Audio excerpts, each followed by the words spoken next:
Gold, trusted gold buyers. మీరు తాకట్టు పెట్టిన బంగారాన్ని విడిపించి ఈ రోజు ఉన్న మార్కెట్ ధరకు కొనబడను. Welcome to I Dream Media. So ఈ మధ్య మనం చూస్తూ ఉన్నాం ఏంటంటే బ్రెయిన్ ఈటింగ్ అమీబా, ఇది కేరళలో ఎక్కువగా ఉంది. సో ఇక్కడ నుంచి వెళ్ళే అయ్యప్ప స్వామి భక్తులు జాగ్రత్తగా ఉండాలని చెప్తున్నారు. అయితే ఏంటి అసలు ఈ బ్రెయిన్ ఈటింగ్ అమీబా, మనలోకి ఎలా వస్తుంది, ఎలాంటి జాగ్రత్తలు తీసుకోవాలి, లక్షణాలు ఎలా ఉంటాయి, మరి ట్రీట్మెంట్ అంటే ఏముంది, వివరాలు తెలుసుకుందాం. మనతో పాటు ప్రముఖ internal medicine specialist doctor Hiran S Reddy గారు ఉన్నారు. సార్ నమస్తే. నమస్తే. ఎట్లా అంటే ఒక క్రౌడ్ ప్లేస్ ఉంటే అక్కడ ఏదో ఒక వైరస్ ఉంటుంది, ఒక బ్యాక్టీరియా ఉంటుంది, ఇట్లా మనకు తెలుస్తుంది. అయితే ఇప్పుడు కేరళలో బ్రెయిన్ ఈటింగ్ అమీబా అది వచ్చింది, జాగ్రత్తగా ఉండండి. తెలుగు స్టేట్స్ నుంచి వెళ్ళే అయ్యప్ప స్వామి భక్తులు కావచ్చు, మాలధారణ చేసిన వాళ్ళు కావచ్చు, కర్ణాటక గవర్నమెంట్ కూడా చెప్పింది మీరు జాగ్రత్తగా ఉండాలి అని. అంటే అది ఎలా వస్తుంది, ఏం జాగ్రత్తలు తీసుకోవాలి? అదే మేడం, బ్రెయిన్ ఈటింగ్ అమీబా అని దాన్ని అంటే మెడికల్ నేమ్ వచ్చేసి నెగ్లేరియా ఫౌలేరియా అంటాము. సో అదొక పారాసైట్. యాక్చువల్లీ పారాసైట్ అది ఉండేది మొత్తము మనకు వామ్ వాటరు లేదా ఫ్లోయింగ్ వాటరు లేదా స్విమ్మింగ్ పూల్స్ లేదా ఈ వాటర్ బాయిలర్స్ లేదా ఈ ఎక్కువ మటుకు వేడి ఎన్విరాన్మెంట్లో ఆ బ్యాక్టీరియా సర్వైవ్ అవుతుంది. సో వేడి నీళ్ళల్లో లెస్ దాన్ మనకు 16 degrees లెస్ దాన్ 14 degreesలో జనరలీ అది సర్వైవల్ అనేది ఉండదు ఆ పారాసైట్. సో ఎప్పుడైతే మనము ఆ ఇన్ఫెక్టెడ్ వాటర్లో స్నానము చేయడము లేదా స్విమ్మింగ్ లేదా water sports kind of activity లేదా మనకు క్లోరిన్ పర్సెంటేజ్ స్విమ్మింగ్ పూల్లలో క్లోరిన్ పర్సెంటేజ్ మనము 0.5% కంటే ఎక్కువ క్లోరిన్ వాడితే అది వెరీ గుడ్ మెయింటైన్డ్ పూల్. 0.5% కంటే తక్కువ క్లోరినేటెడ్ పూల్స్లో ఇది పెరిగే అవకాశం ఉంటుంది. సో ఎప్పుడైతే అట్లాంటి ఇన్ఫెక్టెడ్ వాటర్ ఉన్న స్విమ్మింగ్ పూల్లో స్విమ్ చేసినప్పుడు ఆ పారాసైట్ మన బాడీలో ఒక ముక్కులలో కానీ లేకపోతే చెవులల్లో వాటర్ వెళ్ళినప్పుడు అక్కడి నుంచి ఆ ఆల్ఫాక్టరీ నర్వ్ అని మనకు ముక్కులలో ఉండే ఎపిథీలియము అంటే దాని స్కిన్ చాలా పల్చగా ఉంటుంది. సో ముక్కులో ఉండే ఆల్ఫాక్టరీ నర్వ్ ఎగ్జాక్ట్లీ మనకు సబ్మ్యూకస్ లేయర్ అంటాం. అంటే జస్ట్ స్కిన్ నుంచి హార్డ్లీ మనకు ఒక లెస్ దాన్ 1 millimeterలనే మెయిన్ నర్వ్ అనేది ముక్కు లోపల ఉంటుంది. సో ఆ నర్వ్కి అది పెనెట్రేట్ అవుతుంది. అది పెనెట్రేట్ అయ్యి అక్కడి నుంచి డైరెక్ట్ మనకు క్రిబ్రిఫార్మ్ ఫోసా అని ఈ నాడీ వ్యవస్థకి సంబంధించి ఒక జంక్షన్ లాగా ఉంటుంది. అక్కడికి వెళ్ళి అక్కడి నుంచి డైరెక్ట్ బ్రెయిన్కి అది స్ప్రెడ్ అవుతుంది. బ్రెయిన్కి స్ప్రెడ్ అయ్యి బ్రెయిన్ ఒకటే కాకుండా పెద్ద మెదడు, చిన్న మెదడు అండ్ మన వెన్నుపూసకు కూడా స్ప్రెడ్ అవుతుంది. సో దాంతో వచ్చే ప్రాబ్లమ్ని మనము ప్రైమరీ మెనింగో ఎన్కెఫలైటిస్ పిఎం అంటాము. అది మోస్ట్లీ మనకు వచ్చేసి ఈ జనరల్లీ అంటే డెత్ రేషియోస్ అనేటివి almost close to 99% death ratios ఉంటాయి. అందులో సర్వైవల్ ఒకవేళ బై మిస్టేక్ ఒక పేషెంట్ సర్వైవ్ అయినా ఇంతకుముందు క్వాలిటీ ఆఫ్ లైఫ్ సర్వైవ్ అయిన తర్వాత క్వాలిటీ ఆఫ్ లైఫ్కి almost he'll have 360 degrees variation ఉంటుంది. అలా ఉంటుంది. ఓకే, అంటే ఇది కొంచెం వేడిగా ఉన్న నీళ్ళల్లో ఉంటుందా? అవును సార్, కొంచెం వామ్ వాటర్లో బాగా ఉంటుంది, కోల్డ్ వాటర్లో జనరల్లీ ఉండదు. బట్ వెరీ రేర్లీ ఓన్లీ ఇండియాలోనే కాకుండా మన కేసు రిపోర్ట్స్ వచ్చేసి మనకు మినసోటా లేకపోతే మాంచెస్టర్ ఇక్కడ కూడా కేసు రిపోర్ట్స్ ఉన్నాయి. సో సగటుగా మనము గణాంకాలు తీసుకుంటే సగటుగా మనకు ప్రతి ఇయర్ ఇది almost close to 7,000 members world wide effect చేస్తుంది. ఇది కొత్తది ఇదేం కాదు.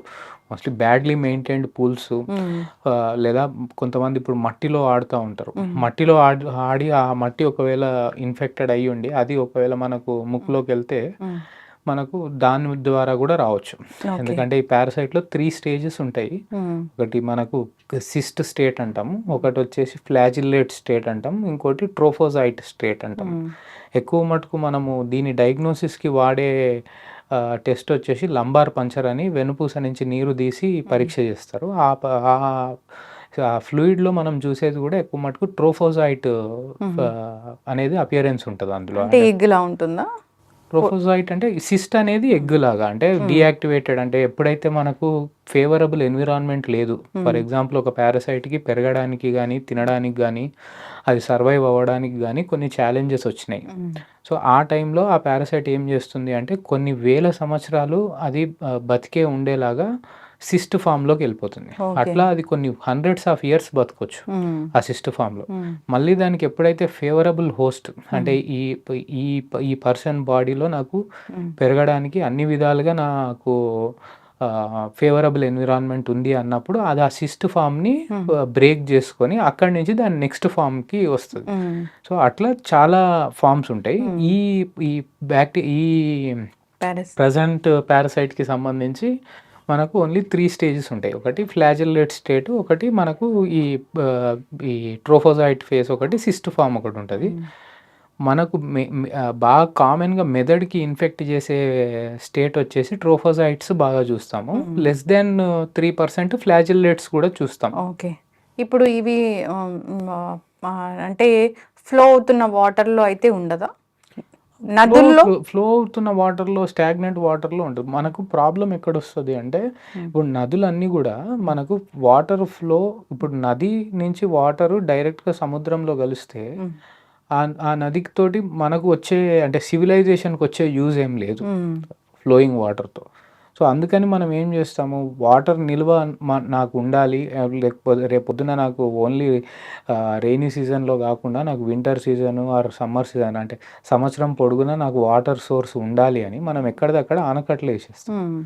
ఆ ఆనకట్లు వేసినప్పుడు మనకు వెనకాల ఉండే వాటర్ అంతా స్టాగ్నెంట్ వాటరే, అది ఫ్లోయింగ్ వాటర్ కిందికి రాదు. ఆ స్టాగ్నెంట్ వాటర్లో మనకి ఇన్ఫెక్షన్ ఉన్నప్పుడు ఏమవుతుంది, ఒకవేళ మనం వాటర్ రిలీజ్ చేసినా, వర్షాలు ఎక్కువ పడి వాటర్ రిలీజ్ చేసినా మనకు ఇన్ఫెక్టెడ్ వాటరే పోతూ ఉంటుంది.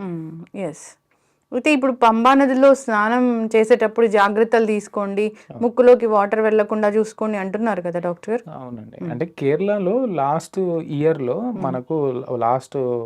44 కేసెస్ రిపోర్ట్ అయినాయి మొత్తము. సో ఆ 44 కేసెస్ కూడా మనకు పర్టికులర్లీ పంబా నదిలో మనము స్నానము ఆచరిస్తే దాంతో వచ్చిన కేసెస్ లాగా అంటే వాళ్ళు ఏమి ఇవ్వలేదు. ఏంటంటే అక్కడ ప్రివలెన్స్లో ఈ బ్యాక్టీరియా అనేది వాళ్ళు చూస్తున్నారు. అండ్ అక్కడ ఎక్కువ మటుకు ఈ వాటర్ బాన్ వీటిలలో ఎట్లా ఉంటుంది అంటే స్ప్రెడ్ అనేది చాలా ఈజీగా స్ప్రెడ్ అవుతుంది. ప్రతిసారి మనిషే వాటర్ని తీసుకెళ్లాల్సిన అవసరం లేదు.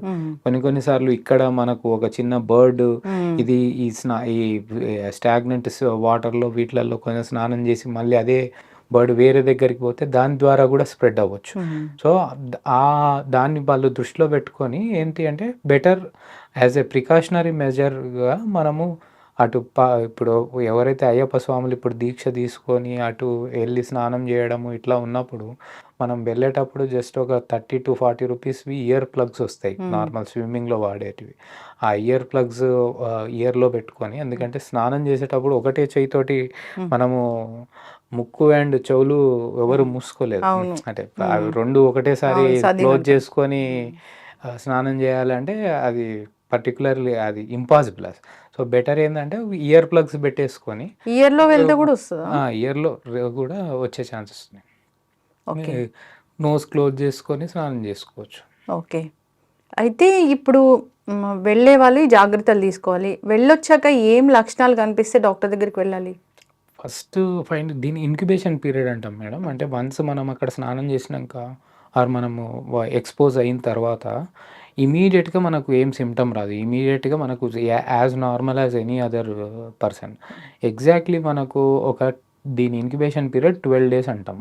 సో 8 to 12 days మధ్యలో స్టార్టింగ్ సిమ్టమ్ వచ్చేసి మనకు ఫీవరు, హెడేక్, ప్రొజెక్టైల్ వామిటింగ్స్, అంటే మనకు వామిటింగ్ సెన్సేషన్ లేకుండా మనకు వామిటింగ్ రావడం దానంతలో అదే, లేదా మనకు సివియర్ హెడ్ హెవీనెస్, లేదా మనకు నెక్ స్టిఫ్నెస్, నెక్ ఇట్లా బెండ్ చేయడం రాకపోవడము, లేదా బ్యాక్ పెయిన్, లేదా మనకు మజిల్ పెయిన్స్, ఇవి వస్తూ ఉంటాయి. కొంచెం సివియారిటీ డేస్ ప్రోగ్రెస్ అవుతున్న కొద్దిగా మనకు ఆ ఇన్ఫెక్షన్తో కొన్నిసార్లు సీజర్స్, కొన్నిసార్లు కోమా, ఈ టైప్ ఇవి చూస్తాం.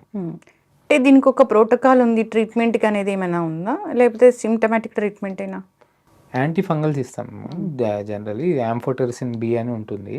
బట్ ఆ యాంఫోటెరిసిన్ బితో ప్రాబ్లం ఏంటి అంటే ఆ మందు బాగా సివియర్గా కిడ్నీకి టాక్సిక్ మందు. దాని సైడ్ ఎఫెక్ట్ వచ్చేసి కిడ్నీకి క్రియాటినిన్ ఇది పెరగడం దాని సైడ్ ఎఫెక్ట్. సో ఆ మందు ఒకటి అండర్ ట్రయల్స్ ఇప్పుడు, దాంతో కొంచెం బెనిఫిషియల్గా ఉంది అని. సో యాజ్ సచ్ పర్టికులర్గా అంటే డెఫినెటివ్ ట్రీట్మెంట్ అన్నట్టు ఏం లేదు. ఇప్పుడు నార్మల్లీ మెదడు వాపు అంటాం కదా, మెదడు వాపు మెనింజైటిస్ అంటాం కదా, ఆ మెదడు వాపుకి ఏవైతే ట్రీట్మెంట్ ఇస్తామో దీనికి కూడా అదే ట్రీట్మెంట్ ఇస్తాం. అంటే వాపు తగ్గడానికి డెక్సామెథాజోన్ అని స్టిరాయిడ్ వాడడము, లేదా కొంచెము ప్రెషర్ సిఎస్ఎఫ్ ప్రెషర్ ఎలా ఉంది అన్నది మానిటర్ చేసుకోవడము, ఫిట్స్ వస్తే యాంటీ కన్వల్జెంట్స్ ఇవ్వడము, అలా సిమ్టమాటిక్ ట్రీట్మెంటే ఉంటుంది. ఓకే, జాగ్రత్తలు అయితే తీసుకోవాలి. లక్షణాలు కనిపిస్తే డాక్టర్ దగ్గరికి వెళ్ళాలి. తెలుగు స్టేట్స్లో అంటే మీరు ఇన్నేళ్ళ ఎక్స్పీరియన్స్ ఎప్పుడైనా చూసారా ఇలాంటి బ్రెయిన్ ఈటింగ్ అమీబా కేసెస్ని? మన దగ్గర అయితే చూడలేదు, వెరీ రేర్. అంటే మనకు టోటల్ ఇప్పుడు వరల్డ్ వైడ్ పాపులేషన్లోనే ఇయర్లో 7,000 కేసెస్ అంటే that it self is very rare. 7,000 అంటే it is not a number also, less than ఏమంటాము టోటల్ దీంట్లోనే లెస్ దాన్ 2% లాగా వస్తుంది. ఎవరైనా స్విమ్మింగ్కి వెళ్ళినా లేదంటే ఇప్పుడు పెద్ద పెద్ద చెరువులు అట్లాంటి దాంట్లోకి స్విమ్మింగ్కి వెళ్ళినా కానీ జాగ్రత్తలు అయితే తీసుకోవాలి డాక్టర్ గారు. అవునండి, ముక్కులోకి నీళ్ళు పోకుండా జాగ్రత్తలు తీసుకోవాలి. చాలా అంటే చెరువులలో వీటిలలో ఏంటి అంటే మెయింటెనెన్స్ ఉండదు. సో బాగా కామన్గా మీరు మనము ఈ చెరువులలో వీటిలలో స్విమ్ చేసే వాళ్ళకి బాగా కామన్గా వచ్చే కంప్లైంట్, ఆ స్విమ్ అయిపోగానే 2-3 డేస్ ఏదో ఒక ఫీవర్ రావడము, లేదా సోర్ థ్రోట్ రావడము, ఇవన్నీ జరుగుతూ ఉంటాయి. సో స్విమ్మింగ్ ఒకవేళ ఇంట్రెస్ట్ ఉండి స్విమ్మింగ్ రెగ్యులర్గా చేసే ఫిట్నెస్ ఎంతూజియాస్ట్ వీళ్ళు ఉంటే వాళ్ళు కొంచెం better maintained pool with chlorine ఇది అనేది మనకు 5% కంటే ఎక్కువ క్లోరినేటెడ్ పూల్లోనే చేయడము బెటర్. జాగ్రత్తలు తీసుకోవాలని కోరుకుందాం డాక్టర్ గారు. వెళ్ళినప్పుడు మీరు చెప్పిన జాగ్రత్తలు తీసుకోవాలి కేరళ వెళ్ళినప్పుడు. అంతే కదా, వచ్చాక లక్షణాలు కనిపిస్తే డాక్టర్ని సంప్రదించడం మంచిది. చాలా చక్కటి ఇన్ఫర్మేషన్ అండి, ఫాలో అవ్వాలని కోరుకుందాం. ధన్యవాదాలు. And for more videos, Please subscribe to iDream. Please subscribe to iDream. Please subscribe iDream. And please subscribe to iDream. For more videos, subscribe to iDream. please like, share and subscribe to the channel. Congratulations, iDream. Subscribe to iDream. Subscribe to iDream. So subscribe to iDream Media. iDream ki iDream team andarki huge congratulations. Please subscribe iDream Media. Please subscribe to iDream. Subscribe iDream. Please subscribe to iDream.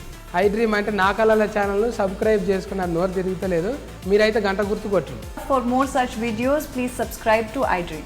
Subscribe to iDream. Please subscribe to iDream. Please subscribe iDream Media. Please do subscribe to iDream. Please subscribe to iDream Media. For best entertainment and information, please subscribe iDream. And don't forget to subscribe to iDream.